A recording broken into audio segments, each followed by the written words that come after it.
Estamos de volta com o Jogo do Poder, recebendo hoje o deputado federal, o Adir Damus, do PT do Rio de Janeiro, contando com a presença do jornalista Leandro Rezende, do jornal O Dia. Deputado, a Câmara dos Deputados, essa semana, na comissão especial que analisa o tema, aprovou a redução da maioridade penal. Portanto, ainda na comissão, mas isso é sinal verde para que o projeto avance. Há um clima de alguns setores, e aí eu incluo a direção da casa, a presidência da casa, é favorável à aprovação desse endurecimento da punição de menores. Como é que o senhor vê essa questão e que tipo de, digamos, de previsão o senhor faz a respeito do comportamento da Câmara? O senhor acha que é líquida e certa a aprovação desse tema?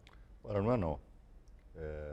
Embora reconheça que há um certo clamor, né, pela aprovação dessa emenda. O que se viu na reunião, né, da Comissão Especial da Redução da Maioridade Penal lá na Câmara dos Deputados foi algo estarrecedor, né? A proposta foi vencedora por 21 votos a 6, né, contra os votos do PT, do PCdoB, do PSOL, né, enfim. Mas há diversos parlamentares, inclusive desses setores conservadores, que não estão encampando essa proposta. Porque ela é absurda, ela é de uma criminalização generalizante. Nós sabemos que não é isso que vai resolver o problema de violência. Seria só para crimes hediondos, crimes, enfim, revestidos de uma certa... A emenda original não, era a redução geral. Agora Sim, está se tentando negociar, bárbaros, né, crimes... crimes hediondos, enfim, que também é outro conceito que vem se banalizando, né?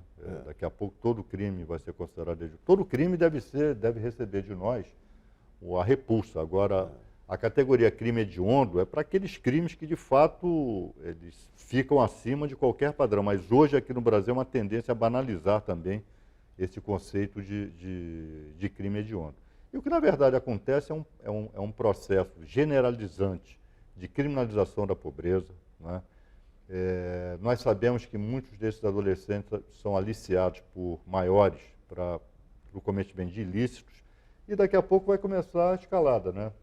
Baixa a idade para 16, depois vão ser aliciados os de 15, os de 14, daqui a pouco até o ventre das mães, né? Das mães pobres, faveladas, né? O que nós temos que oferecer à nossa juventude são direitos, escola, saúde, educação, né? Lazer, cultura. Isso é que está faltando em termos de perspectiva para esse setor da nossa juventude majoritário, carente dos mais elementares direitos de cidadania. Mas talvez no plenário, essa emenda não alcance o quórum necessário, porque está havendo também uma reação, até por parte de setores conservadores, como o senador José Serra, como o governador Alckmin. E é justamente nesse ponto que eu queria tocar, que no Senado o governo articula para tentar colocar em votação uma proposta do senador José Serra de aumentar o tempo de internação desses menores que cometam crimes hediondos. Qual a opinião do senhor sobre essa proposta? A ideia seria aumentar a internação mudando o ECA, né? Mudando isso, tirar a discussão do plano constitucional e levar para o ECA, mas num debate em que efetivamente todas as partes possam se colocar. Você acha razoável, quer dizer, aumentar o tempo para 8 anos? Seria de 3 para 8 anos. Para 8 anos. Olha, eu tenho minha dúvida, mas eu estou aberto a esse debate. Agora, a questão é que haja o debate, não o xingamento, não a gritaria, não o apontar de dedos, né?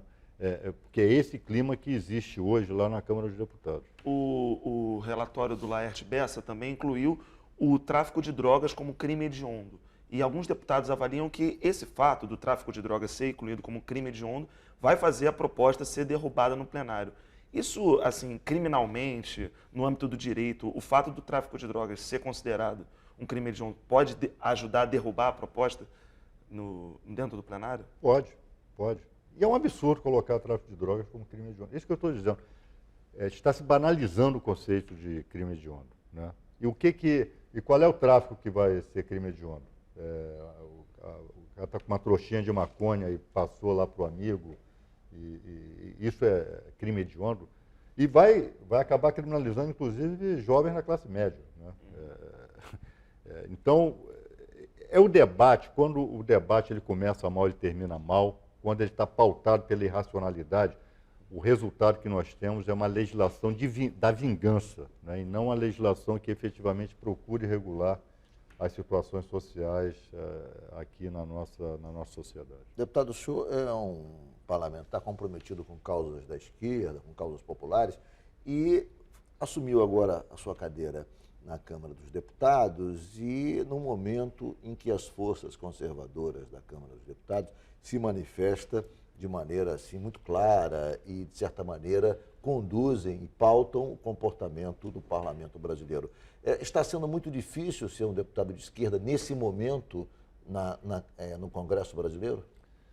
Muito difícil, não só para os parlamentares, né, de esquerda, progressistas, mesmo parlamentares que podem ser considerados conservadores, por exemplo, nessa pauta da maioridade penal, têm sofrido discriminações, têm sofrido ataques lá dentro da Câmara, né? Então, está difícil para qualquer parlamentar, né, ainda que conservador, mas que queira, que tenha um projeto para o país, uma visão democrática, que tenha uma visão democrática, que queira debater de forma mais ampla as questões, está difícil para todos esses setores, né, porque o que tem predominado é o desrespeito, a intolerância para com a opinião contrária.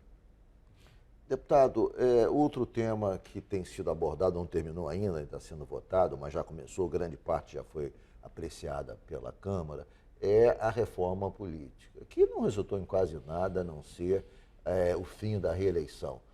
E também sacramentou na Constituição, né, pelo menos nessa primeira votação da Câmara, o financiamento privado empresarial para os partidos. É coisa que já havia e, de certa maneira, agora a diferença é que agora passa a ser constitucional e, portanto, impede ou tira, digamos, o valor da conclusão da decisão do Supremo Tribunal Federal a respeito da questão, que até agora já mostrava que haveria uma posição contrária, porque a maioria dos ministros já haviam se manifestado contra a continuidade do financiamento empresarial. Qual é a sua avaliação sobre essa reforma política?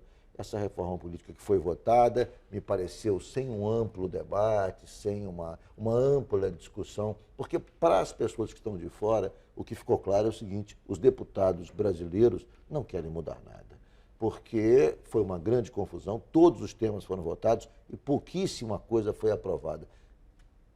Olha, Ricardo, eu me recuso a chamar isso que está tramitando na Câmara de reforma política. Isso não tem... No máximo, eu admitiria o termo contra-reforma política. O que está acontecendo ali é um desserviço ao país. O presidente da Câmara dos Deputados, o deputado Eduardo Cunha, impõe a sua pauta. Né? Para ser uma ideia, havia a comissão especial da reforma política, presidida pelo deputado Marcelo Cortes. O relatório da comissão foi solenemente ignorado, né? Foi-se direto. Iniciou-se a votação diretamente em plenário na Câmara dos Deputados. Né? Isso causou indignação de muitos parlamentares. E o que nós estamos vendo é uma mexida na Constituição inaceitável. Está se mexendo na Constituição como se muda de roupa.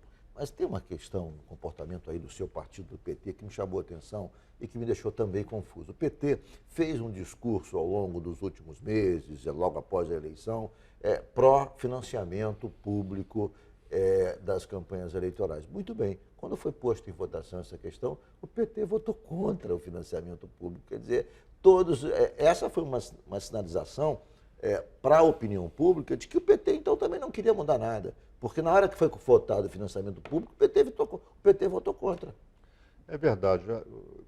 Quando se entram os debates lá no plenário, né, acabam se adotando determinadas opções em termos de negociação que não são as melhores.